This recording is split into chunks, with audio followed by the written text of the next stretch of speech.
Good Friday morning, and welcome to Ice Age TV, the internal combustion engine age YouTube channel that talks about all my cars and trucks and SUVs and motorcycles, the geese, the pond, the weather, the dogs.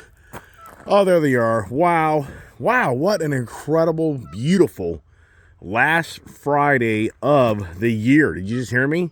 This is the last Friday of 2023, and up here in this Northern Virginia, Maryland, DC area, it just is incredible weather. You would never believe it's December in this area. I would think borderline I've been in Florida in December because it's just been so seasonally warm. And as always, hey, good morning there. Thanks for tuning in my channel. For those that watch my regular morning conversations, appreciate all the support. Share the channel because I just like to share my ideas and views and thoughts that hopefully resonate to you, where we're kind of like on the same page in life, because in so many ways, so many people aren't on the same page in life. And what has happened to society, heavy. Look at that moon. So you can still see the moon. Isn't that neat? And you can see the shadow here as the gang, no Kiefer Boy. Kiefer Boy's tied up in the house with the mama because her the master, the daughter.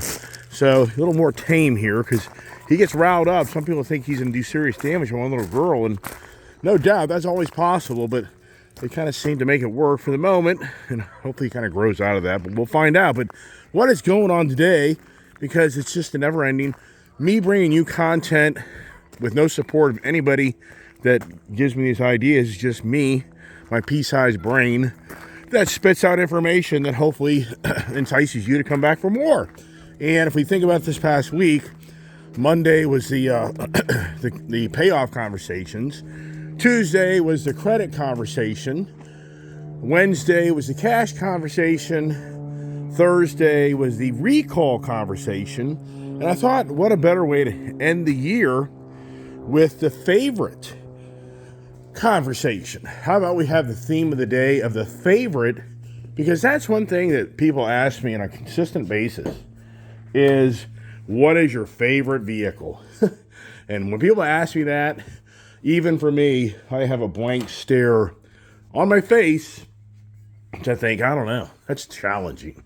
Extremely challenging. So let's get the dogs up into the office and get my the lights, camera, action going so they don't interfere with the conversation. Because once these dogs start to get themselves in trouble, it takes away my focus.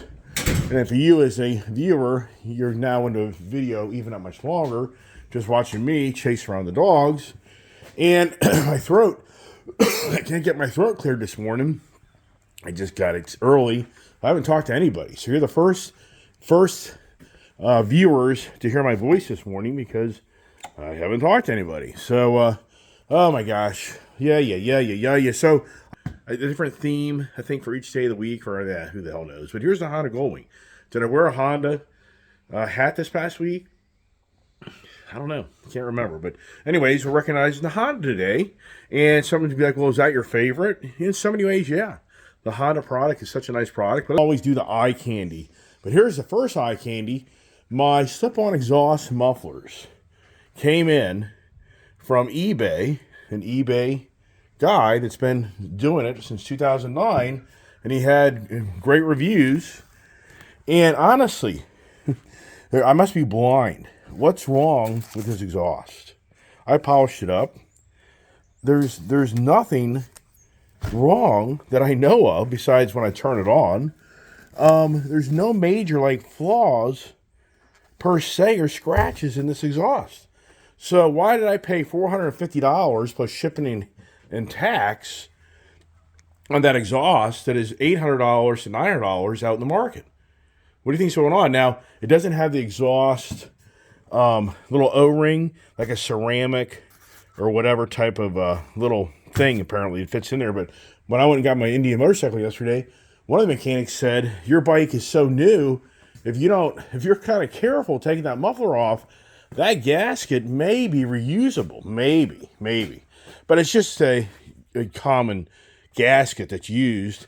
So I'm sure a Harley dealer probably have that in stock. So if anything, I can go to the Harley dealer and pick up a gasket, which I think I probably should buy the new gaskets and get the project going. But if you're watching the channel and you're seeing what we did yesterday, the kid and I got out and about. And yesterday I drove the Rocket down, because right now, if you're looking at my shop, where's the Triumph Rocket? It's down at the dealer. It's actually already been serviced with a recall on it, ready to pick up. Well, I dropped off the Indian Challenger last Friday when I was on the edge of buying a trike and trading out my Challenger, which I never felt that would really play out. But, you know, for the record, all worked out because they had the bike on the trailer and took the dealership and they remapped it, and the new mufflers I put on, no more check engine lights, and the thing runs great. And here you could use the conversation of favorite, how I was such the Harley guy, but I was never really the Harley guy. Growing up, I was never a Harley guy. I'm the 70s kid as far as really starting to ride dirt bikes and motorcycles and drive cars. And back in the day, Harley Davidson to me was junk. It was owned by AMF. Yeah, don't take that as the wrong way as me saying something else. Okay, but think about it, AMF, right? And I swear it's called AMF. The Harley Davidson family sold out bowling alley people, I think, if I remember right. They made bowling balls and pins, and so they ran that thing into the ground. And they built dirt bikes that were junk. So I was never the Harley Davidson guy. My favorite bike growing up was a Yamaha. I was a Yamaha guy. I wasn't necessarily the Honda guy. I loved the yellow Yamaha with the black trim. Honda was expensive to a degree. The Honda Elsinore, when you're growing up as a kid. And I'm just trying to remember what you had the Honda 50. You had the CT70. And I'm trying to remember. So I had a YZ80. I'm trying to remember, what did Honda have that was kind of in that class? I don't even know if they did, but somebody else may know better than me on my channel. So I grew up the Yamaha guy. That was my favorite motorcycle for so many years, even to the point that I bought my first street bike was a Yamaha 550 Maxim, which was kind of like a cruiser style bike. The laid back seat, beautiful burgundy color. My good friend Tim, who I reached out and through Facebook, and we now text each other and talk. He actually ended up buying that motorcycle from me back after I bought that, like a year or so later. And he took it back to Jersey with him. So Yamaha was my favorite brand dirt bike and motorcycle back in the day. Always wanted the VMAX. To this day, I wish I would have bought a VMAX. I just about bought a VMAX. I've talked about that in my conversations. But I never played out. And the VMAX is no longer built, as far as I know. Then I wanted the FJ 1300. I came very close to buying a Yamaha FJ 1300, but I rode one, and after riding it, I didn't like the foot control position or my body stature on that bike. I was really disappointed because I always wanted the FJ 1300 Yamaha, more the road bike. So, but then as you progress and time moved on, I bought Kawasaki ATVs. I bought Polaris ATVs, and that's what I was talking about. Once my career got going, and I first moved here to this property, I didn't have motorcycles. I didn't even have dirt bikes. It wasn't until 1997 that, sadly, my nephew, who passed this past February, he was the one that really kind of got me going in the dirt bikes and ATVs. So it was 1997, the summer of 1997, a year after I actually started my public telephone business, which I show people here was hanging off the wall with all the junk around it. But the payphone business is where I really kind of started getting my monies in my life. And I bought him a CR80 Expert, I think, or CR. I mean, so it's just so much information. That's 1997. So it was really 1997, from after being off of dirt bikes and motorcycles from like 83, that I got back into riding dirt bikes and ATVs. And so from 97 all the way up to like 2012, I never had another street bike. My wife wouldn't let me have one. She didn't like the idea of us having a child and me departing this world before her daughter knew who her father was. So my wife was very adamant, and I was so busy living on the road, taking care of 400 payphones from the Baltimore to Richmond area, in this whole area. I lived on the road every day of my life, and I worked 6-7 days a week. So by the time I got off the road, living 150 200-mile days, did I want to jump on a motorcycle? Not really. I was kind of like, no way. I'm burnt out of riding around. And even today, stuttering here this morning. So, how's my mustache looking? It's embarrassing in so many ways that once I start drinking my coffee here, that my whole mustache, it's all kind of there. So, anyways, so I went to Honda. What I'm trying to say, back in 97, I started buying the Hondas, but also I bought the Kawasaki ATVs, and then I bought the Polaris ATVs, and then I came full circle back to the Honda product, where I was very strong on the Honda ATVs, then the Honda side-by-sides, the Honda Talon. So that's been my dominant off-road, dirt bike, motorcycle product. But at the same time, I haven't owned as many Honda street bikes as I've owned Harleys. And that's kind of the irony here is it wasn't until 2012, on a March day, if I remember right, I went up to the Harley dealer and walked around, and a young lady there said I can ride any bike I want. And I was like, no way. And she's like, do you have a motorcycle license? Like, yeah, I have one. And she's like, well, here you go. Ride this bike. So I took out I took out an Ultra Limited. And even for me, I was a little intimidated by that. But I think I drove a Street Glide. There was a beautiful silver Street Glide, 2010, that a guy had put a nice exhaust on, used, that I rode. And then I rode Ultra Limited. And I felt like that was just a little too much bike for me, I just am getting back into the motorcycle riding. I didn't feel good on it. So I was like, no, I'm going to get the Street Glide because it just isn't as heavy. And in some ways, it's not as intimidating. So Harley then came in my life in 2012 when my wife gave me the blessing to get a motorcycle. But the first thing out of her mouth was, that baby of ours is not riding the back of that motorcycle. If you bought it for that reason, you can't have it. And I said, I bought it for me, not for a little kid. I don't want a little kid riding the back of my motorcycle. Who's heard the stories of having their kid ride in the back of their motorcycle, their tour motorcycle, and they start dozing off, and as you come to a stop in your bike, they slam their head in your helmet. I've heard this story many times. I don't think, you can ride around with your kid in the back of a bike, whatever, but I've heard stories of people like, man, no way. The kid gets too comfortable back there and ends up dozing off. And I can believe that if anybody has a kid and had in the back seat of your car in a baby seat. So anyway, so then it really went to Harley. And you might be like, well, okay, what's going on here? You're talking about Indian. Right, that's what I'm trying to say to you. When I talk about my favorite things in life, growing up, it was Yamaha. But then I transitioned into the Honda. But that was more of the off-road Honda product that I felt really good about and always got good money for them. But then I moved up to riding the street bike, which was my Street Glide, and I became the Harley guy. And so then I really got into the Harley line, loved the motorcycle. And you can see I've got these personalized tags. 16 CVO, 17 CVO, 18 CVO.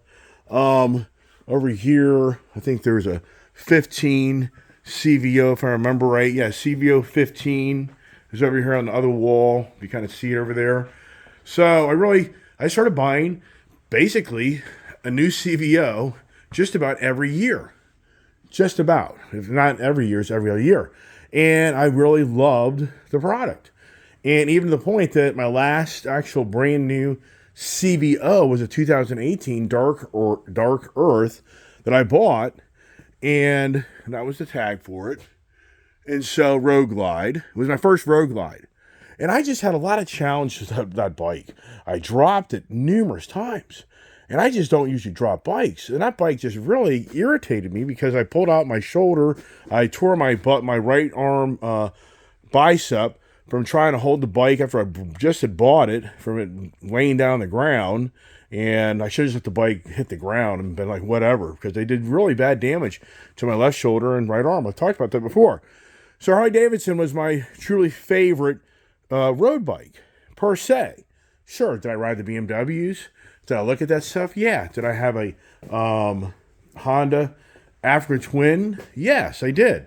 Did I have the Triumph Tiger? I did. That's where I got that 3-piston tag on my Triumph from years ago.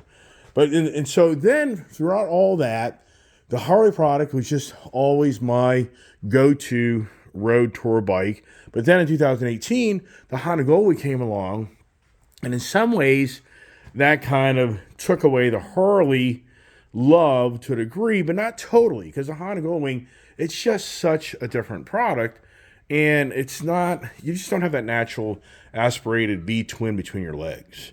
The seating, the exhaust note, the way the front handlebars are, it's not the retro, and it's not the infrastructure. When you have the Harley-Davidson motorcycle and you go to the dealership, there's so much paraphernalia. There's so much more camaraderie among those that have the bikes. It's a bigger network, and it's just a more enjoyable experience because of the product has been such a recognized brand for so many years.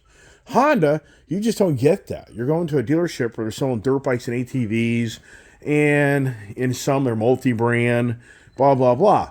So you fast forward to 2000, not really, but now you go to meanwhile, in the background, from like 2015 on, I'm watching Indian, and I'm keeping my eye on Indian. And I go by dealerships and check them out. But I don't feel good about the bike, because I'm reading about how they're very hot. The engine's very hot. I'm reading about some electrical problems with them. I'm hearing stories, and I'm just not excited about the product. I don't know.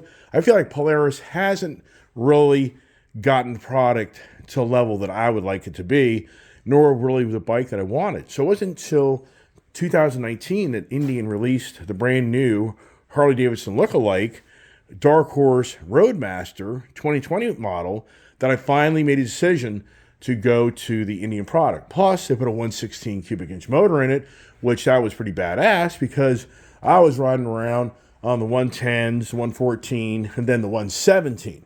And to this day, I think the 117 motor is my favorite motor from Harley-Davidson. And it's pretty incredible on how you're going now from the fall of 2017 that 117 motor was put in the new CVO, my 2018 CVO Road Glide. That's a very still dominant motor in the lineup. But now they've gone to the 121, and I have different feelings about that motor, of it having issues or not. But it's a very powerful motor. So I was very impressed on how Indian made it a 116 motor over their 111. The 111 is a really nice motor, and the Thunderstroke motors. So this is not the Dark Horse Roadmaster. This is the Challenger. And we watching my channel, and if you see the icon for my Ice Age TV, basically logo, it's that first Indian Dark Horse Roadmaster that I bought that in so many ways ruined the Harley. So my favorite line of motorcycles, Harley-Davidson, it all changed. I then went to the Indian brand. And I have videos of me talking, and many, many, many videos of me being critical of when you compare the bagger bike of the Harley-Davidson versus the bagger bike Indian. The Indian's so more refined a motorcycle, meaning that it's more balanced, has a little longer wheel suspension, it has a better seating, has better handlebars, has a better radio. In some ways, it felt more powerful. It had a longer wheelbase, is what I was trying to say. And it was just such an incredibly comfortable bike. And that bike, with the engine going down the highway, sounded like a sewing machine.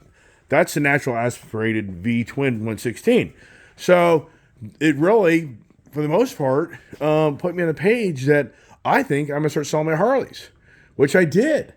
And then just shortly after September 2019, when I bought my first Indian Dark Horse, in November, the first Indian Challenger, the brand new Road Glide competitor, came in the market. So it was just 2019, a 2020 model, that Indian brought the lookalike Road Glide. And yeah, if you only wish I had my Dark Horse Indian here that I used to own, because you would borderline say it's a Harley-Davidson.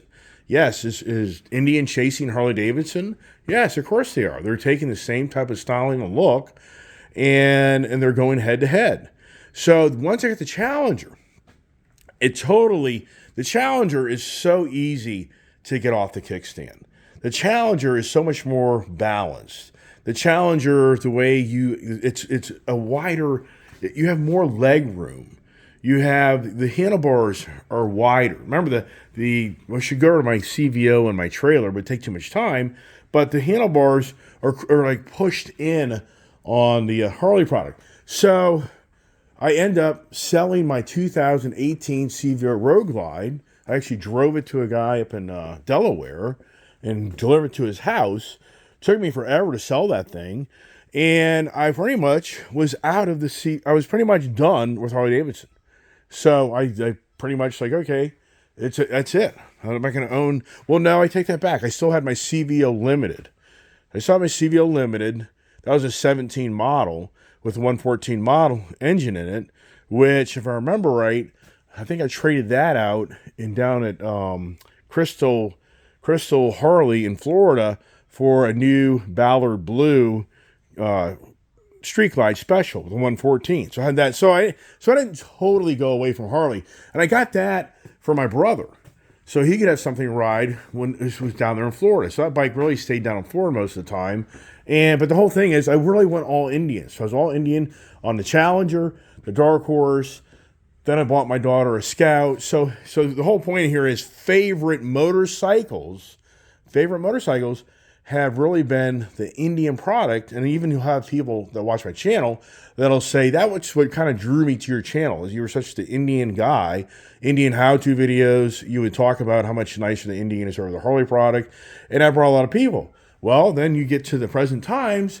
This past August, I buy a brand new CVO Road Glide, and this thing kind of took me back on how I really kind of looked at Harley, feeling like, this thing is so much fun. It's a great bike. But really what happened is it's last September of last year of me trying to get my Indian Pursuit. This is just so crazy. It's just incredible to think that I ordered an Indian Pursuit in February of my birthday, 2022. Didn't come in till late August, near the Labor Day weekend. And I'm down there in Tennessee trying to get a deal done, and we can't get the deal done. We cannot get the deal done. And I'm so aggravated. Meanwhile, we're at the dealership. There's a Street Bob at the Friendship Indian down there in Bristol, Virginia. And we always can get fixated on that for my kid. What drove that? I don't know. But they couldn't get anything done at that dealership on monies. So then we drive back up the road, and I'm trying to think of what the hell we were even on. I think I was on my I can't even keep track. So I thought I took down like the Africa Twin or something. I just too much information. So, hey, Mark, that's watching my channel. He did a great job. Let me just finish up here real quick. Can't forget about Mark, because Mark figured out how many cars I had and what I traded. Well, I'll just say now, I'll forget it. So Mark figured out that the 5 vehicles left on my property are the Gold Rush. You walk out in driveway here, you've got the Ford Lightning truck, which I can't get rid of. You've got the Ford Mustang Mach-E, can't get rid of that. That's 3. Then the Kid, we got the F450 and the Ram. So he told me that through the comments on my channel. So good job, Mark. I really appreciate that. Then he's so smart. He figured out what I did on the GT Mustang. He's like, you traded out that Ram 3500 white truck for that GT Mustang. I'm like, oh yeah, that's right. Wow, what a memory, man. I mean, I'm privileged to have such cool subscribers on my channel. I really am. Yeah, keep me in check, or do you? We can't keep you in check, dude. The Iceman can't be controlled. He's out of control as always. So going back to the Pursuit of Happiness videos, the irony to all that is I couldn't get the Pursuit, but then it turns into we end up buying Harleys. We got a Wrecking Crew. Hey, Wrecking Crew, you owe me $4,000 in add-ons. I called them the other day to get them to email me the stuff, and the girl on the phone never emailed this stuff. So I got to call them back and go, guess what? You owe me $4,000 for all that back-end stuff you did. I want my money. So I got to remember to do that. And so Wrecking Crew then finagles a Street Bob for my daughter, and then the next day I go down there and buy a Street Glide, red Street Glide. So now all of a sudden we're back into the Harleys. So now, and the kid, the daughter just loves the Harleys, even though she's got a Scout bobber. And so that then turns into me becoming more of a Harley guy again. And the Indian stuff is now kind of sitting on the sidelines. And that's why that's why that Challenger over there doesn't have many miles on it. I bought it June of 2022, but it turned into the kid loving the Harley product that we got more fixated on the Harleys, and it's just kind of sad. And then my Indian Chieftain that you know about, that just kind of started sitting. And even people made comments on my channel. It's like, you're Indians, you just don't ride like you used to. It's because my daughter had a favorite. It was the Street Bob. And so now she's so addicted to that and the Harley stuff. And I like kind of keeping the two up on the same brand. So it just turns into me doing a total turnaround. And now the Indian flair is kind of slowly dissipating. Even to the point, I went down to Motorcycles of Dulles with the Indian Super Chief and my Indian Chieftain to cash out of them and just downsize to really not really have any more Indian products and sell my Indian Challenger and just not have so many motorcycles and really focus more on the Harley brand because the kid enjoys the Harley product. And I like the Harley product. I mean, I think the Harley product's a nice product. And the thing is, every brand has a niche. And some bikes, I think, are nicer than other bikes. But then you go to the day I go to sell both bikes, I go and trade out and I buy the Indian Pursuit. I finally get the deal pulled off on the Indian Pursuit. Then at the last second, I buy the Indian Sport Chief, only to no avail. And at the end of the day, that the Pursuit was a huge mistake for all the issues I've gone through with it. But this Sport Chief created the Indian or the Triumph Rocket. So in so many ways, that created was one of my favorite all-time bikes is that Triumph Rocket that usually sits here. I'll let you say, yesterday, I was in so many ways bummed that I had to go drop off my Rocket to ride yesterday and then had to bring this home because I was wanting to ride the Rocket more than drive this. And I've ridden on the more naked, I call it the naked motorcycles because it doesn't have the fairing, the FTR, no fairing. It's just a much lighter bike. The Breakout, the Triumph Rocket 3R, those now, for whatever reason, are more of my favorite type of riding motorcycle because I just have had so many years of being on these tour bikes. It's just a change up of how you ride. So I was in so many ways disappointed that I couldn't ride my favorites. So right now, that Triumph has to be, I would have to say, my favorite motorcycle. I keep on putting the camera here because that's where the Triumph Rocket usually sits. That is my favorite motorcycle at this time because you go down the road in that motorcycle, that engine, a 2500cc engine between your legs and that exhaust, it just rumbles. It just rumbles. It is so badass. And anymore, I mean, if you're doing the big touring and you're really doing 400 or 500 mile days or going to somewhere, yeah, the Rocket would not be my choice. The Honda Goldwing, in so many ways, would probably be my choice because the Honda Goldwing is just such a nice, creature comfort motorcycle. And yesterday, it's just hard to believe it. I have a Honda Goldwing non-tour sitting in that trailer. And so we've kind of talked about the motorcycles, kind of wrap it up with that. Indian, I still like the Indian product.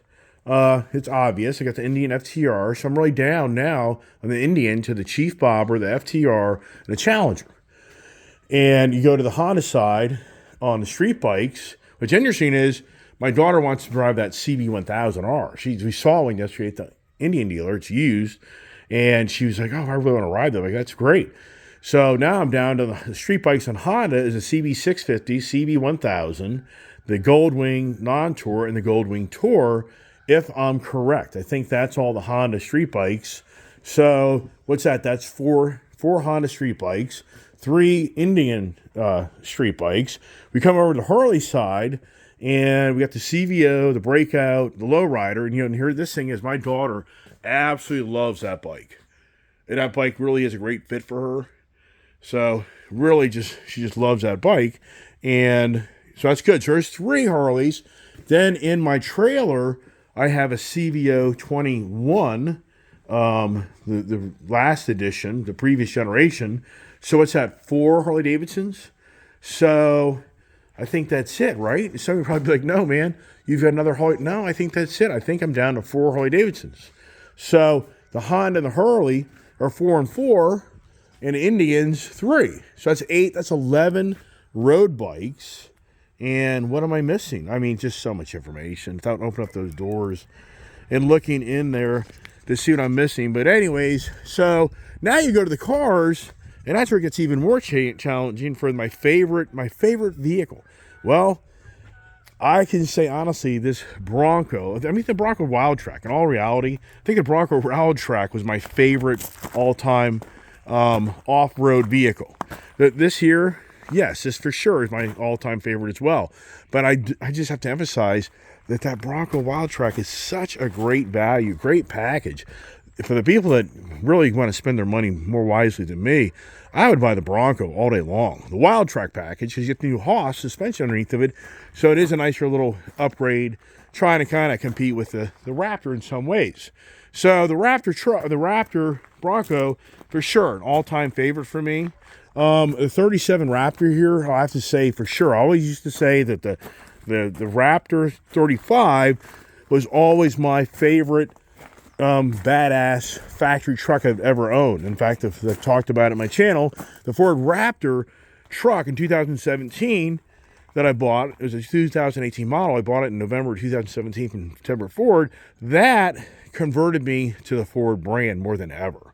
So, but now with the Ford Raptor 37 package right here, I'd be like, what do you mean 37? It's a 37 tire wheel package that's different from the 35. This is definitely my all-time favorite truck now ever. We go over to, we got the Ford race truck over there. Yeah, that thing's got its own niche. As far as the heavy duty, super duties, you know, I've had so many different trucks. I mean, right now, my F-250 Tremor package, which I've always wanted a nice F-250 lifted truck. I always wanted a Carli suspension. So this is definitely one of my favorite super duty trucks, present date, that I've owned. The Jeep Grand Wagoneer, which my wife has down in Tennessee, that for sure is one of my all-time favorites of a high-end luxury SUV. The Grand Cherokee is the wife's, so I don't have really a lot to say on that. The Jeep Gladiator Mojave package is my favorite package in the Gladiator lineup. Always thought the Rubicon was a better package. No, the Mojave is. If you're really, you know, doing more on-road driving than backwooding, I would say the Mojave would be a better choice. Favorite vehicle on the electric side? You know, who can get excited? I mean, you know, just nothing really. This is soulless. It's soulless. It's an empty suitcase. Because of the it's just yeah, there's nothing there. I mean, if there was, why would I be driving those things every day, right? Race truck is badass.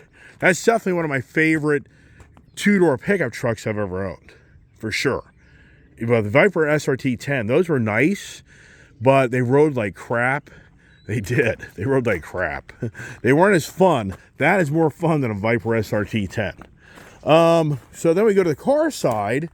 And the Dodge Charger has been one of my favorite Mopar products. Even though I've had a lot of Challengers, I've always liked the Dodge Charger because it's such a practical car where it has so much room in it. You can do so many things with it, and I truly like the looks. And this is definitely my all-time favorite package with the track tires all the way around. And I've even said many times on my channel before I sold that blue, the Frostbite Blue, red-eye Charger, I can be just as happy and content in this Super Bee all day long because it has the technology in it, the adaptive cruise control, it has the Plum Crazy theme, the Super Bee, the front hood latches. I just love the way this vehicle looks. I love the wheels and tires, and I think it's just a really, really cool vehicle.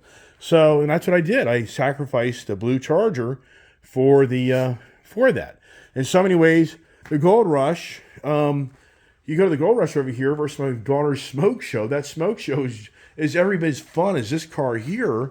It really is. I mean, this has more power, but just the way the car drives, that Smoke Show Challenger up there behind that Gladiator, it's a very, very fun car. But then it gets challenging because people are like, well, you had the GT500s, now you got the Dark Horse, you got the GT. If you had to pick and choose, which would you keep? Which would you keep? And that's where it's very challenging. Where I'm like, man, that's a tough decision because I'm such the Mopar guy. That's my true beginnings. My true beginnings of the performance vehicles in my life was a 71 Cuda 340. Have a picture upstairs of it. And I've just have been such the Dodge, Ram, Jeep, Mopar guy most of my life. I was never really the Ford guy growing up. So as far as the sentimental, that would be my favorite by all time. But at the same time, the Mustang is so much fun. It has more character. It has, in my eyes, a better exhaust note. The new technology here, yeah, I mean, some people are going to hate it. But this car here, I gave up my GT500s just having a gut instinct that the new line of Mustangs would be every bit as that GT500, but even better when they bring back the GT500. And for me, you know, this is not as much money as a GT500 in some ways, but in some ways it is. It's just crazy on how the price of these cars. So the Ford Mustang, I know for a fact, my kid would tell you in a heartbeat that the Dodge Smoke Show stays all day long. The Mustangs would go away. She likes the Mustangs, but if it came down to being the favorite of the favorite, she'd instantly tell you the Smoke Show would be her preference to keep that. Just like the Harley-Davidson Lowrider ST. That's not going anywhere. And so that's where, and so for me, to answer the favorite, I mean, in so many ways, this here is one of my favorite cars, but it doesn't have the same sentimental value in memories as this Challenger does. And just wow. And even though for me, I've talked many times that if anybody ever offered me big money for it, would I take it? I probably would, because it's a lot of money. All this stuff's a lot of money. Very challenging. And that's why I think what's really neat about the last day of this week, having this favorite conversation, is because it really flows with the payoff conversation. Because you have to have something that you think is more favorable to you to want to pay off your car, to trade it in and have the dealership pay it off and get you something different. So I think that was a great follow-up on the favorite. And then credit. We talked about the credit conversations on Tuesday, where you got to make a decision that maybe you want a nicer, newer car, but you realize the credit's going to be a little more challenging because it's going to be more of a debt. And you're now going to have more exposure of yourself with your name owing debts in your credit.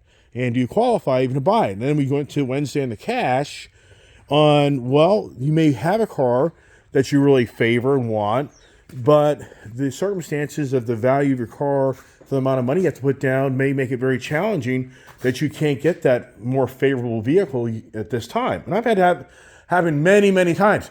For the record, I've been wanting a Raptor 37 for 2 years, and I finally pulled that off, which took about 2 years. So there's a lot of vehicles. I wanted a Jeep Wagoneer when I was just a kid, but they went away when I got to be an adult. And then when they came back, it took a few years to get that put together. And where's the Ram TRX? I don't know. It's the last year run, and it's so damn expensive, but whatever. So, and then we went to the recall on, so the favorite, I guess what you could say, is many people here could probably relate with the vehicle you've owned was maybe your all-time favorite because you didn't have all these recall issues. You didn't, or maybe you recall such incredible times, like I just talked about. My Gold Rush over here, I can recall being very young and owning a few different Challengers, the Acuda, and me building the motors, taking apart things, rebuilding the suspension. I can remember being in the like 83, 84, 85. I had such much more of a connection because I was just a 20-year-old kid getting going in life and trying to build myself a nice little performance vehicle with a very small budget to do that, which I was very, very challenging. I literally took apart a 1972 Dodge Challenger in my brother and sister's house that we rented and rebuilt the whole underneath the suspension, exhaust, did some electrical work to it, and whatever else, if I can remember everything. And yeah, was that thing a fiasco? Yeah, that thing was the mystery car where it wouldn't want to start half the time. Anybody know this story with the Mopars? That you go down the street, go to the store, you go back inside, and that ballast resistor in that good old Dodge, you know, ching, ching, ching, ching, ching, ching, boom, that funky ass starter that would start these Mopars up. Anybody that's a true Mopar guy knows those stories, and the car wouldn't start up.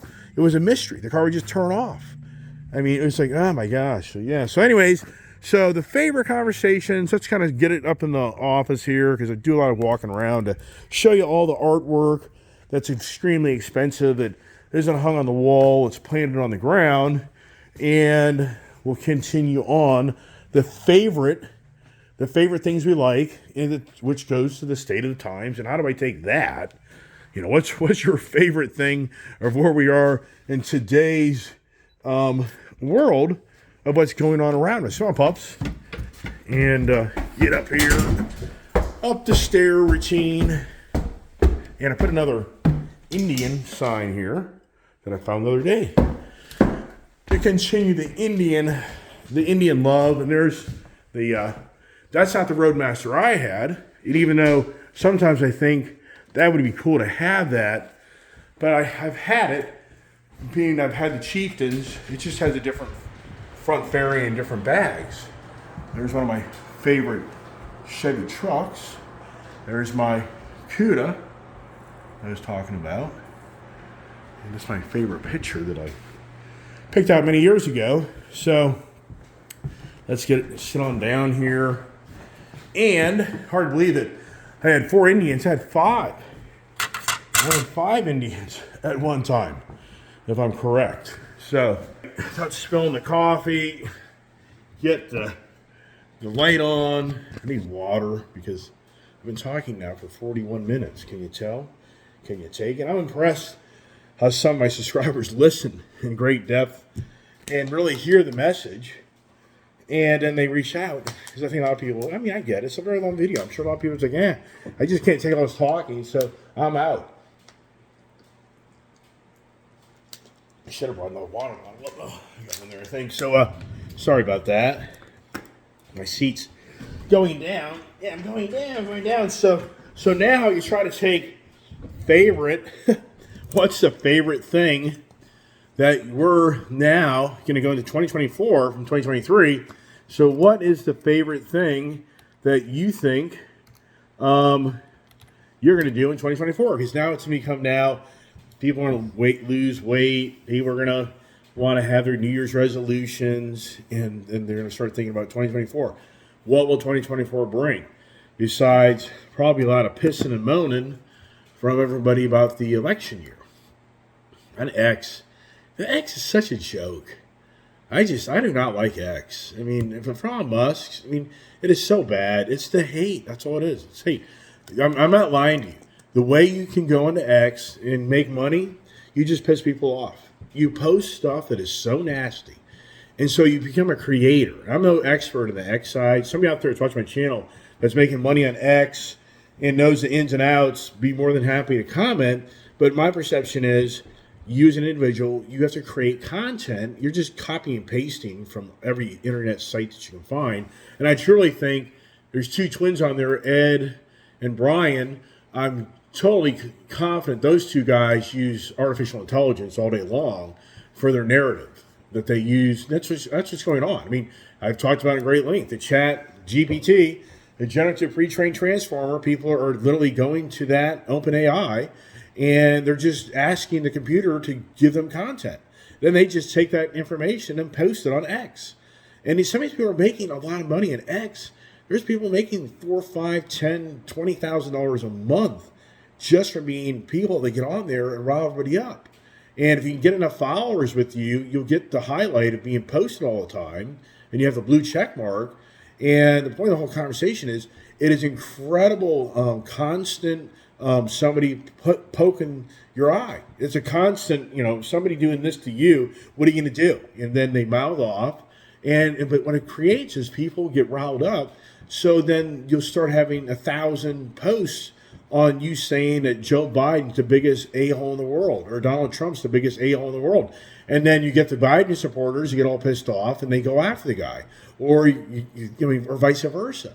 So it's like, wow. And that's all it is. For the most part, that's X. Prove me wrong. I mean, I know there's other content on there, but for the most part, it's all about people being rude and nasty to others, and then they get people to be part of the participation. They get some of the hits that drives the ad revenues in their posts from being creators, and then there you are. So for me, what's the favorite thing that these people like to do on X? In my world, it's to piss people off. I mean, it really is. What is Elon's favorite thing to do besides make a ton of money? I mean, sincerely, what is Elon's favorite thing to do? I think that most here would agree that his favorite thing to do is to one day be on Mars, to be living on Mars. One thing's for sure, one of Elon Musk's favorite things to do is to have the Optimus, to have the control of the robots.